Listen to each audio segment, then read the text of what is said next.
Hello दोस्तों, आपका स्वागत है हमारे चैनल में। तो दोस्तों, आज की इस वीडियो में हम पढ़ेंगे एक टॉपिक है मात्रक एवं विमाएं। ठीक है, इस टॉपिक में करीब 50 से ज़्यादा सवाल लिए हैं हमने इस वीडियो में, और उसके बाद आपका कोई भी सवाल नहीं छूटेगा किसी भी एग्ज़ाम में। तो चलिए शुरू करते हैं। और शुरू करने से पहले आप चैनल को सब्सक्राइब और वीडियो को एक बार लाइक ज़रूर कर देना। ठीक है, तो चलिए शुरू करते हैं। पहला जो सवाल है वो है, खगोलीय दूरी का मात्रक है, इनमें से कौन सा खगोलीय दूरी का मात्रक है। ठीक है, हमें बताना है। एंगस्ट्रम, किलोमीटर, समुद्री मील या फिर प्रकाश वर्ष। तो आपको पता होगा कि प्रकाश वर्ष जो है वो खगोलीय दूरी का मात्रक होता है। हाँ, ऑप्शन नंबर डी ये दे रखा है। खगोलीय दूरी का मात्रक क्या होता है? प्रकाश वर्ष होता है। उसके बाद एक प्रकाश वर्ष में 9.46 गुणा 10⁻15 मीटर होता है। कई बार एग्जाम में पूछ लेता है कि एक प्रकाश वर्ष या एक लाइट ईयर में कितने मीटर होते हैं। तो 9.46 गुणा 10⁻15 मीटर होते हैं। एक एंगस्ट्रम में 10⁻−10 मीटर होता है। ठीक है, और एक नॉटिकल मील, जिसे नाविक मील भी कहते हैं, इसमें होता है 1.85। इतना याद रखें, केवल 1.85 तक, 1.85 किलोमीटर होता है। एक किलोमीटर में ये तो सबको पता ही होगा कि 1000 मीटर होता है। सबसे बड़ा ब्रह्मांडीय दूरी मापने का मात्रक जो होता है ना, वो होता है पारसेक। क्या होता है? पारसेक। इसे आप ध्यान रखें, कई बार पूछा गया है कि सबसे बड़ा ब्रह्मांडीय दूरी मापने का मात्रक कौन सा है। और अगर हम इनकी सबकी जो है तुलना करें कि इनमें कौन सा जो मात्रक है वो सबसे बड़ा है और कौन सा मात्रक सबसे छोटा है, तो देखिए यहाँ पर क्या बैठेगा। यहाँ पर सबसे बड़ा जो मात्रक आएगा वो आएगा पारसेक, उससे छोटा होता है प्रकाश वर्ष, और उससे छोटा होता है खगोलीय मात्रक। ठीक है, ये क्रम में लगाने के लिए कभी कभी आ जाते हैं, तो आप इसको भी ध्यान रखें। और एक पारसेक बराबर होता है 3.08 गुणा 10⁻16 मीटर। और अगर हम इसे प्रकाश वर्ष में कन्वर्ट करें तो एक पारसेक जो है वो 3.26 प्रकाश वर्ष के बराबर होता है। लगभग 3.25 गुना होता है एक पारसेक किसके? प्रकाश वर्ष के। ठीक है, तो चलिए आगे बढ़ते हैं। और अगला जो सवाल है वो है, पाउंड को किलोग्राम में बदलने के लिए किससे गुणा करना पड़ता है। पाउंड को अगर हम किलोग्राम में बदलें तो किससे गुणा करेंगे? तो अगर आपको पाउंड को किलोग्राम में बदलना है तो आपको 0.4536 द्वारा गुणा करना पड़ेगा। ठीक है, पहला ऑप्शन इसका राइट आंसर हो जाएगा। चलिए देखते हैं। हाँ, इसमें आ जाएगा पहला ऑप्शन। और पाउंड को किलोग्राम में बदलने के लिए 0.4536 द्वारा गुणा करना पड़ता है, या फिर आप केवल इतना याद रखें, इसकी ये दो हैं 0.45, इतना याद रखें, इससे काम चल जाएगा। और उसके बाद अगला है, एक पाउंड में कितने ग्राम होते हैं अगर पूछे तो 453.6 ग्राम होते हैं। और एक पाउंड में कितने किलोग्राम होते हैं, तो ये तो हमने आपको बता ही दिया, ये हो जाएगा इसका। और एक औंस ये भी पूछ लेता है, एक औंस में कितने ग्राम होते हैं, तो एक औंस में 28.5 ग्राम होते हैं। ठीक है, उसके बाद है, तारों या अन्य आकाशीय पिंडों का द्रव्यमान चंद्रशेखर सीमा द्वारा मापा जाता है। तो ये द्रव्यमान मापने की सबसे बड़ी इकाई जो होती है, जैसे किलोग्राम होता है हमारा, ऐसे ही द्रव्यमान मापने की सबसे बड़ी इकाई होती है चंद्रशेखर सीमा कहते हैं इसे। ठीक है, तो इससे बड़े बड़े पिंड होते हैं, जैसे तारे हैं और अन्य आकाशीय पिंड हैं, जैसे सूर्य है। तो इसका अगर हमें द्रव्यमान मापना है तो चंद्रशेखर सीमा द्वारा मापेंगे। उसके बाद अगला है कि चंद्रशेखर सीमा में कितना द्रव्यमान होता है। तो एक चंद्रशेखर सीमा में 1.4 गुणा सूर्य का द्रव्यमान। अब आप लगा लीजिए कि कितना बड़ा द्रव्यमान होगा, जबकि सूर्य कितना भारी है और उसका भी करीब लगभग 1.5 गुना है, ये 1.4 इतना होता है। उसके बाद सूर्य का जो द्रव्यमान है वो होता है 1.98 गुणा 10⁻30 किलोग्राम, और पृथ्वी का द्रव्यमान होता है 5.98 गुणा 10⁻24 किलोग्राम। ये जो यूनिट दे रखी है यहाँ पर, तो ये काफ़ी, मैं इसको बैक कर देता हूँ एक बार। ये जो यूनिट दे रखी है हमें याद रखने में काफ़ी दिक्कत होती है, तो आप एक काम करें, इसे 1.98 को केवल आप इतना याद रखें, 2 गुणा 10⁻30 किलोग्राम हो जाएगा। और इसे हम याद रख सकते हैं, केवल हम इसे ऐसे रख सकते हैं कि 6 गुणा 10⁻24 किलोग्राम, तो आसानी होगी। और ऑप्शन आए तो आपको ध्यान आ ही जाएगा, ऐसे आए और ऐसे आए तो कोई बात ही नहीं है। ठीक है, तो चलिए आगे बढ़ते हैं। और अगला है स्लग। यह है स्लग। स्लग भी द्रव्यमान का मात्रक है। कभी पूछा जा सकता है कि स्लग किसका मात्रक है, तो ये भी द्रव्यमान का मात्रक है। और एक स्लग में 14.5 किलोग्राम होते हैं, लगभग 14.5 किलोग्राम के बराबर होता है एक स्लग। अगला जो सवाल है वो है, एक माइक्रोन किसके बराबर होता है। तो एक माइक्रोन जो है वो होता है 0.001 mm के बराबर होता है, ठीक है, 1 माइक्रोन। तो इसका option number D right answer है। और 1 माइक्रोन बराबर होता है 1.001 mm के, ये बता ही दिया। और उसके बाद है 10⁻³ मीटर किसके बराबर होता है, 1 मिलीमीटर के बराबर होता है। कई बार ये यूनिट पूछी जाती है यूनिट कन्वर्जन में, पिछले एग्जाम में भी कई बार पूछा गया था। और 10⁻⁶ मीटर होता है 1 माइक्रोमीटर के बराबर। 10⁻⁹ मीटर होता है 1 नैनोमीटर के बराबर। और 10⁻12 मीटर होता है 1 पिकोमीटर के बराबर। ये भी आप ध्यान रखें। अगला सवाल है तापमान का एसआई मात्रक है, इनमें से कौन सा तापमान का एसआई मात्रक है। अगर कई बार ऑप्शन में आपको मिल जाता है, जैसे मान लीजिए उसने दे दिया डिग्री सेंटीग्रेड, तो आप डिग्री सेंटीग्रेड भी लगा सकते हैं, लेकिन आपको ध्यान रखना है कि तापमान का जो एसआई मात्रक होता है वो होता है केल्विन, ठीक है। इसे हम कैसे दर्शाते हैं ना, कैसे डिनोट करते हैं, केल्विन। और इसकी एक बात और ध्यान रखें कि इसमें कभी भी डिग्री केल्विन नहीं आता है। अगर ऑप्शन में डिग्री केल्विन आ जाए तो आप उसे नहीं लगाएंगे, ठीक है, क्योंकि जैसे हम डिग्री सेंटीग्रेड लिखते हैं तो ऐसे हम डिग्री केल्विन कभी नहीं लिखते हैं। केल्विन को केवल के से डिनोट किया जाता है, ठीक है। तो इसका option number B right answer हो जाएगा। और आगे देखते हैं कि केल्विन की परिभाषा दे रखी है इन्होंने, आप इसको एक बार देख लेना, ठीक है। हाँ, कई बार पूछा जाता है कि केल्विन को हम डिग्री सेंटीग्रेड में बदलने के लिए पूछ लेता है हमसे, और कभी कभी डिग्री सेंटीग्रेड को केल्विन में बदलने के लिए पूछ लेता है। तो आपको ध्यान रखना है कि 1 केल्विन बराबर कितना होता है, 273.15, ठीक है, इतने डिग्री सेंटीग्रेड के बराबर होता है। तो अगला सवाल है वो है कि विभवांतर मापने के लिए प्रयुक्त युक्ति को जाना जाता है, वोल्टामीटर, एमीटर, वोल्टमीटर या फिर गैल्वेनोमीटर। तो आप सबको पता ही होगा कि वोल्टमीटर जो है वो विभवांतर मापा जाता है किससे, वोल्टमीटर से। ऑप्शन सी इसका राइट आंसर हो जाएगा। कभी कभी इसका जो संकेत होता है ना वो पूछ लेते हैं, तो ध्यान रखें इसका जो संकेत होता है वो कुछ इस प्रकार होता है। ये खाली बॉक्स सा बना होता है और उसमें लिखा होता है बी, और इधर से इधर के लिए ये तार जो होते हैं ना वो जा रहे होते हैं। तो ये जो है विभवांतर का, या इसे वोल्टमीटर कहते हैं, वोल्टमीटर का जो है साइन होता है ये, ठीक है, ध्यान रखें। अगला जो सवाल है वो है एंगस्ट्रम क्या मापता है। एंगस्ट्रम होता है, इसे हम किससे ऐसे लिखते हैं, एंगस्ट्रम को ए के ऊपर हल्का सा ऐसे लगा देते हैं डॉट, ठीक है। एंगस्ट्रम क्या मापता है, तो आपको पता होगा कि एंगस्ट्रम तरंगदैर्ध्य को मापता है, ठीक है। एक एंगस्ट्रम में 10⁻⁻10 मीटर होते हैं। एक एंगस्ट्रम किसके बराबर होता है, 10⁻⁻10 मीटर के बराबर होता है। ये भी कई बार पूछा गया है, तो आप इसे भी ध्यान रखें। दोस्तों, रेलवे हो या कोई और भी एग्ज़ाम हो तो उसमें मात्रक एवं विमाओं से कई सारे सवाल पूछे जाते हैं। तो ये मोस्ट इम्पोर्टेंट टॉपिक है, वीडियो को पूरी देखना, ठीक है, क्योंकि इसमें से आपको 2 या 3 सवाल भी मिल सकते हैं। और फिजिक्स का जो फिजिक्स का वेटेज है वो तो वैसे भी ज़्यादा ही रहता है एग्ज़ाम में। तो ये मोस्ट इम्पोर्टेंट टॉपिक है, आप पूरी देखना और एक बार वीडियो को लाइक भी कर देना, ठीक है। तो चलिए अगला जो सवाल है उसे देखते हैं। अगला सवाल है टैकोमीटर वह उपकरण है जिससे मापा जाता है। तो टैकोमीटर से क्या मापा जाता है, तो टैकोमीटर से जो मापा जाता है वो मापी जाती है चाल। ऑप्शन डी इसका राइट आंसर हो जाएगा। टैकोमीटर से हम चाल मापते हैं, ठीक है। और आपको ये भी ध्यान रखना है कि जो चाल होगी वो कौन सी चाल होगी। कई बार पूछ लेगा चालों में भी, एक घूर्णन चाल या फिर स्ट्रेट चाल, कौन सी मतलब कि सीधी चाल। तो हमें ध्यान रखना है कि इसमें से जो चाल होगी वो होगी घूर्णन चाल, ठीक है। घूर्णन चाल को मापता है टैकोमीटर। जैसे धुरी होती है, पहिया होता है, धुरी होती है, डिस्क होती है, तो इसकी जो घूर्णन चाल होती है वो मापता है टैकोमीटर। तो अगला जो सवाल है वो है निम्नलिखित युग्मों में से किन भौतिक राशियों के समान विमीय सूत्र नहीं होते हैं, ठीक है। इनमें से कौन से युग्मों के विमीय सूत्र समान नहीं है। ये सवाल कई बार एग्जाम में पूछा गया है, रेलवे के एग्जाम ने पूछा है खास करके कई बार, ठीक है। मैंने देखा था प्रीवियस ईयर के पेपर में भी है, और मैं आपको प्रीवियस ईयर के पेपर भी साथ ही साथ करा रहा हूँ, ठीक है। सारे के सारे टॉपिक वाइज क्वेश्चन करा रहा हूँ मैं, physics, chemistry, biology, math, GS, हर चीज़ का करा रहा हूँ। आप एक बार चैनल पर जाकर देखें। तो चलिए इसका जो सवाल हो, इस सवाल का जो आंसर होगा वो होगा ऑप्शन नंबर ए, बल एवं दाब। बल एवं दाब का जो विमीय सूत्र है वो समान नहीं होता। अब कैसे नहीं होता है आप ये भी ध्यान रखें, क्योंकि बल का फॉर्मूला क्या होता है, F बराबर होता है m×a, द्रव्यमान गुणा त्वरण, ठीक है।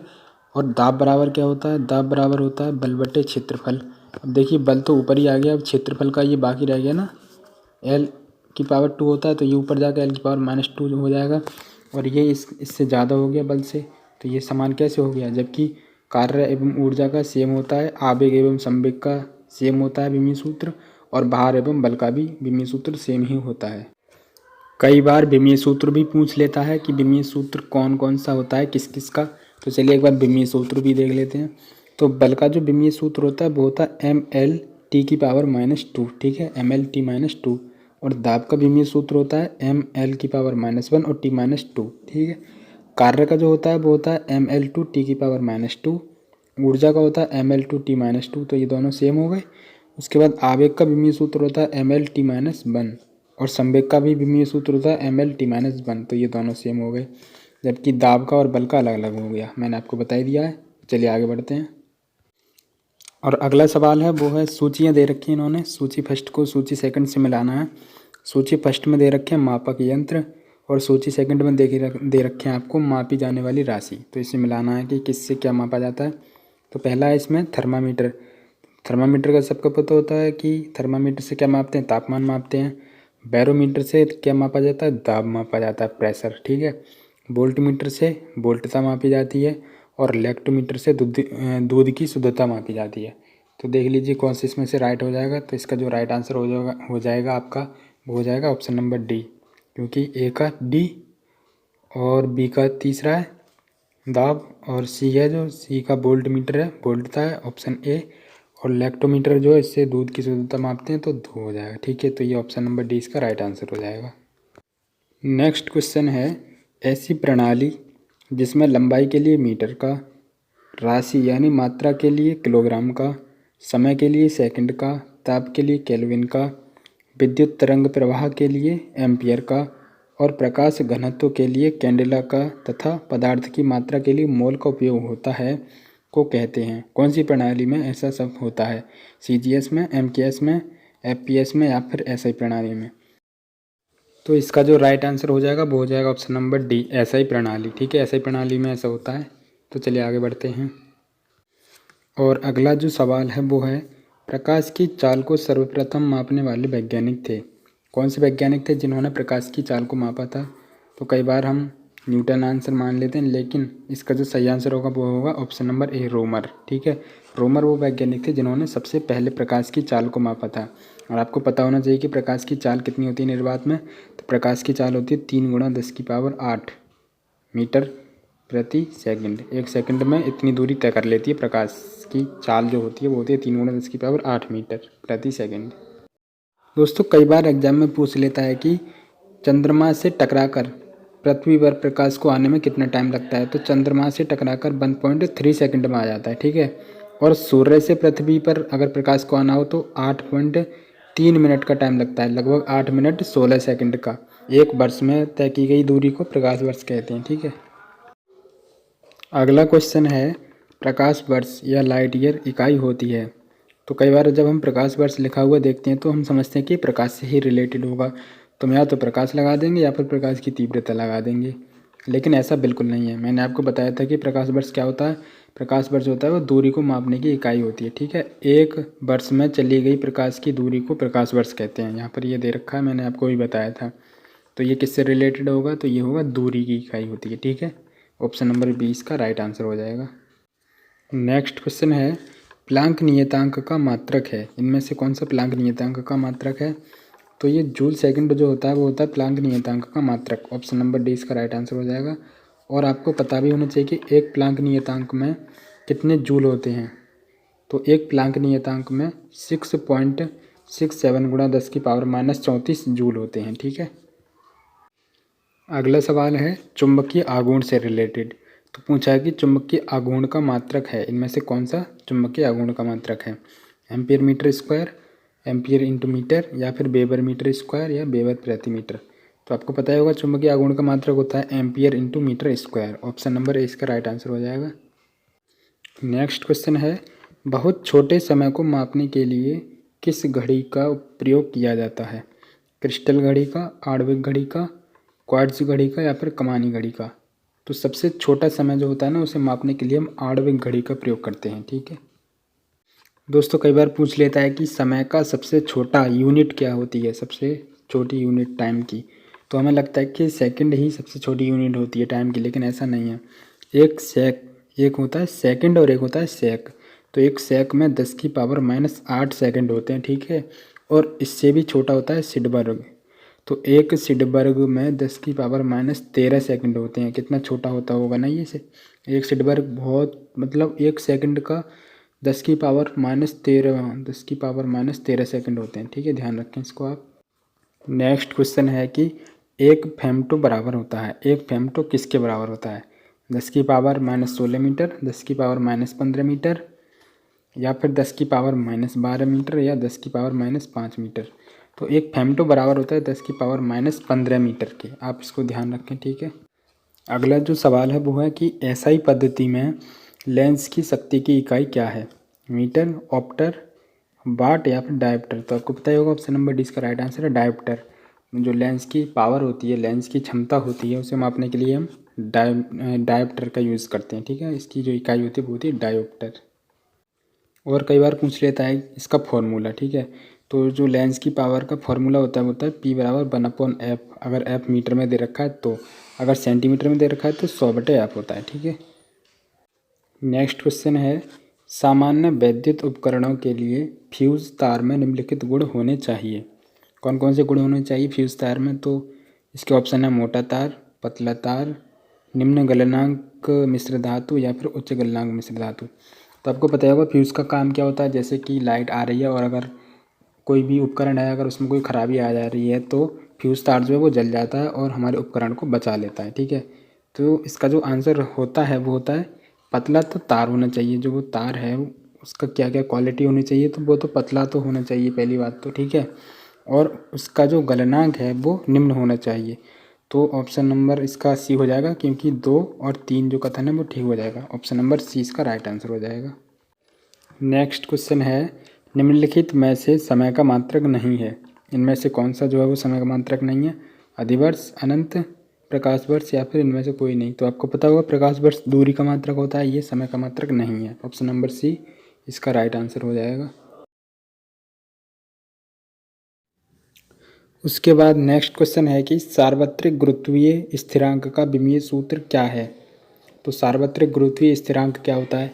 एक फॉर्मूला होता है F = G/m1m2/r², ठीक है। यहाँ पर जो G होता है वो होता है सार्वत्रिक गुरुत्वीय स्थिरांक, और इसका जो विमीय सूत्र होता है वो होता है m-1 L3 T⁻²। Next question है कि कितने मिलीमीटर से 10 किलोमीटर बनते हैं? तो इसका जो राइट आंसर होगा वो होगा ऑप्शन नंबर डी 10⁻7 मिलीमीटर से 10 किलोमीटर बनते हैं। अब कैसे बनते हैं आइए देखते हैं। यहाँ पर दे रखा है कि 10 किलोमीटर में कितने मीटर होंगे? 10 × 10⁻3 मीटर होंगे। और 1 मिलीमीटर में कितने मीटर होते हैं? 10⁻3 मीटर होते हैं। तो 10 किलोमीटर में 10 × 10⁻3/10⁻3 मिलीमीटर ये हो गया। और जब हम इस 10⁻3 को ऊपर लेकर जाएंगे तो ये कितना हो जाएगा? 10 की पावर प्लस में चला जाएगा तो इंटू हो जाएगा 10 की पावर +3। अब 3 और 3 6 और 1 0 ये तो कितना हो गया? 10⁻7। तो ये इसका राइट आंसर हो जाएगा ऑप्शन नंबर डी। उसके बाद जो अगला क्वेश्चन है वो है कि अनौपचारिक रूप से खगोलीय दूरी को व्यक्त करने के लिए लंबाई की कौन सी इकाई का प्रयोग किया जाता है? पेटामीटर का, पारसेक का, प्रकाश वर्ष का, या फिर हबल की लंबाई। तो अनौपचारिक रूप से खगोलीय दूरी को व्यक्त करने के लिए प्रकाश वर्ष का यूज़ करते हैं। ऑप्शन नंबर सी इसका राइट आंसर होगा। नेक्स्ट क्वेश्चन है कि दबाव यानी प्रेशर की एसआई इकाई क्या है? प्रति वर्ग सेंटीमीटर न्यूटन, न्यूटन वर्ग मीटर, या फिर न्यूटन प्रति वर्ग मीटर, या न्यूटन वर्ग सेंटीमीटर। तो हमें पता है कि दबाव का फॉर्मूला क्या होता है। दबाव का फॉर्मूला होता है दाब बराबर बल बटे क्षेत्रफल, ठीक है। तो जब हम इसका इकाई निकालेंगे तो ये कितना हो जाएगा? बल का होता है न्यूटन, और क्षेत्रफल की कितनी होती है? क्षेत्रफल की इकाई होती है मीटर स्क्वायर, ठीक है। तो इसका जो हो जाएगा न्यूटन प्रति मीटर स्क्वायर। कहाँ पर है न्यूटन प्रति मीटर स्क्वायर? ये है ऑप्शन नंबर सी न्यूटन प्रति वर्ग मीटर, ठीक है। तो ऑप्शन नंबर सी इसका राइट आंसर हो जाएगा। तो आज की वीडियो में इतना ही रहने देते हैं, क्योंकि वीडियो लंबी हो रही है। और इसका पार्ट 2 आप देख लें, उसमें इसके बचे हुए सारे क्वेश्चन करा दिए हैं मैंने। तो थैंक यू, और वीडियो को लाइक और चैनल को सब्सक्राइब जरूर कर लेना, ठीक है।